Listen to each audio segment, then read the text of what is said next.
Alright, so, a couple things to note before we get into this. First, Shadowkeep's launch has been moved back to October 1st, so yay? I mean, we all want a better game when that launches, so by all means, Bungie, take your time. Second, it's been 4 weeks since I uploaded the shit guide to Titan, and we're in the middle of Solstice of Heroes right now, so it's probably high time I worked on the next guide, being now. So today we're talking about Warlocks, and I know I gave them some shit in the guide to Titan, but here's something for you to consider. Remember that one kid in school? That one kid who was an actual nerd and almost always had glasses and was carrying around books and whatnot? Well, guess what? That particular nerd probably grew up and got super buff from carrying all those books. How does that relate to Warlocks, you might ask? Well, Warlocks are that buff nerd, times like 10. So get ready, grab your pen and paper and your nerd glasses, because we're about to go dividing by 0 to kill people. Welcome to a shit guide to Destiny.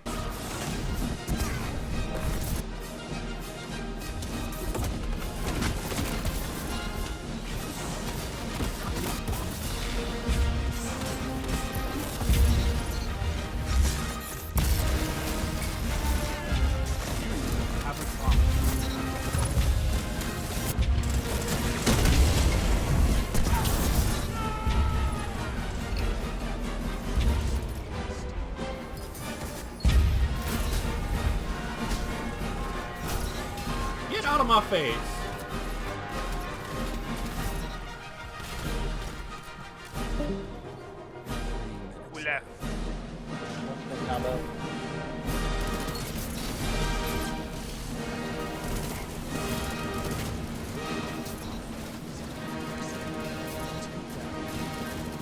Who wants to die?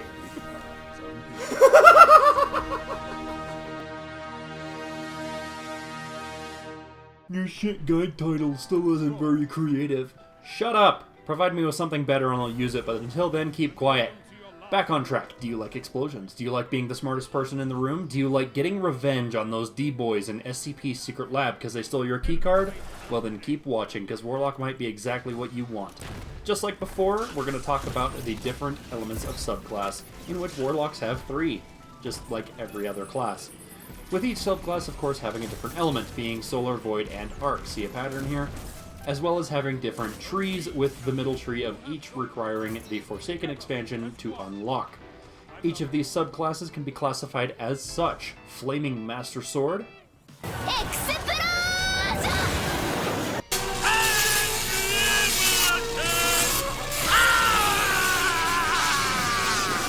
Before going into any of these subclasses, though, I do want to bring something up that I didn't mention in the Titan video. Class abilities. The reason I didn't mention them in the Titan video is because it can generally be summed up like this. This is great. Just the 3 of us. You, me,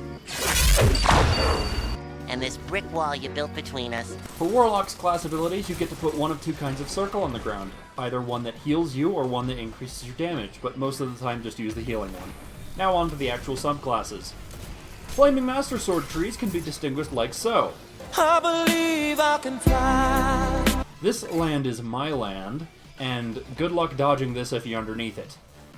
The top tree for Dawnblade focuses on airborne combat, staying aloof and basically making yourself a flying sitting duck, so generally don't use this tree. Middle tree is the true support focused skill set in the game, giving you the ability to heal your teammates more effectively than just your small little circle, while also being able to put one big circle onto the ground that not only heals, but also increases everyone's damage who is inside it. Basically, both of your rifts had a baby, and that baby is on, like, super steroids.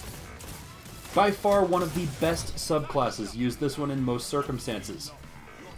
And finally, the bottom tree, which adds homing to the little blade beams that your super can shoot out, as well as adding time to the super for getting kills. And this is probably the tree you want to use for any PvP-related situations. Moving on, Explosion Fanatics rejoice, because Voidwalker is all about blowing stuff up, and the trees can be identified as such. Goku's Spirit Bomb, the Undying Kamikaze, and Infinite Sustain. Top tree has 2 things that make it interesting. First, you can supercharge your grenade and make it more potent, and the second is that your big ball of death that is your super moves slowly but homes in on anything nearby and explodes into other smaller balls that home in on anything nearby as well. Middle tree turns you into the bomb, and you get to detonate yourself all over anyone unfortunate enough to be nearby, as well as turn your grenade into a cone of death that will generally kill anyone in front of you. And the bottom tree is for people who like to keep going after a firefight. Eat your grenade to restore your health, and any subsequent kill you get within 10 seconds heals you again and extends the timer back to 10 seconds. However, the super becomes an actual skill shot that requires aim, but can still be devastating when placed correctly. Top and bottom tree supers are capable of one-shotting other people in their supers, so bear that in mind. And finally we have the Star Wars fans, whose trees can be classified like so. Triple kill with a grenade almost guaranteed, the best non-Dragon Ball version of Kamehameha, and Thunder Buddies for life. Top tree's thing that it has going for it is a little bolt of static that triggers when you hit enemies with either your grenade or melee ability, bouncing back and forth like an auto-aiming ping-pong ball until one or both are dead. The middle tree lets you shoot a big beam of lightning from your hand, melting anything in your view, assuming you can actually see past the beam itself. And the bottom tree makes it so that when you throw your little circle in the ground, a little Thunder Buddy pops up and follows you around for a bit, shooting at whatever's in front of you with little homing blasts that kinda hurt, I guess? Now that's all done and over with, time to move on to exotics that you should be watching out for. I'm sorry, Flaming Master Sword wielders, but there aren't really any particularly good exotics for you unless you're using the Middle Tree Well of Radiance, in which case you should absolutely be wearing the best fashion statement, socks with sandals, or use the Firebird Concord. Those of you explosion fanatics can either cosplay as a really tall Cubone or use the hotter potato gloves. And for you Emperor Palpatine wannabes, look out for the Song of Storm's crown and the magnets, how do they work, boots, specifically for Middle Tree. For general use exotics, socks with sandals is a good option here as well, but there's also the Tacticool Reload gloves and the Tron boots. Now you know how to play Warlock. Go kill some people with some Eldritch